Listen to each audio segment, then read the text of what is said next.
Hello বন্ধুরা, আজকে হলো রবিবার। তো সকালের কাজকর্ম করছি, স্নান টান হয়ে গেছে আজকে আমার। আর এখন হলো আমি মৌরি ভাজা করছি।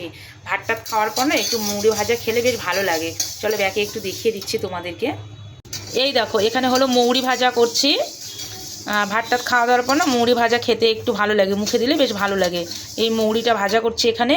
আর এখানে কিছুটা মৌরি আছে, এটা হলো 5 ফোড়ন বানাবো, সেই জন্য রেখে দিয়েছি। আর এই দেখো, এখানে হলো এটা কি বলো তো, এটা হলো বিটের জুস করেছি আমি খাবো, সেই জন্য বিটের জুস বানিয়েছি। তো চলো এখানে ঢেলে নেই, খাবো বিটের জুসটা। আর এখানে হলো একটু কিশমিশ ভিজিয়েছি, রিশু খাবে সেই জন্য, রিশুর জন্য এই কিশমিশটা ভিজিয়েছি। তো দেখলাম বিটের জুস করেছি খাওয়ার জন্য।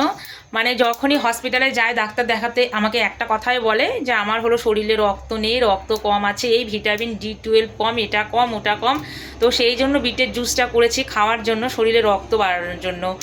তো মানে হসপিটালটাকে আমাকে বাড়ি বানিয়ে নিতে হবে না, স্যার বাড়িতে হসপিটালটাকে নিয়ে আসতে হবে, এমন অবস্থা। মানে এই জন্মে আমার শরীর আর একদম ঠিকঠাক সুস্থ হবে না, যখনই যাই কিছু না কিছু প্রবলেম আমাকে বলে। তো সেই জন্য এই দেখো বিটের জুস করে নিয়েছি। বাবা কেমন করে যে খাবো ভাবছি।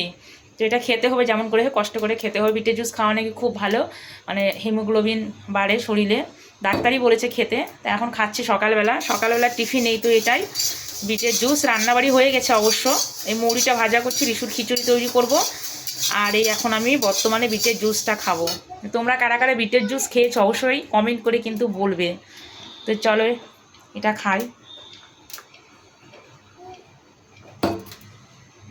বিশাল ভয়ঙ্কর খেতে। চলো আমি জুসটা খাই, আর এই মৌরিটাও ভাজা করছি। চলো টাটা, পরে আবার দেখা হবে, কথা হবে তোমাদের সঙ্গে। এখনকার জন্য টাটা।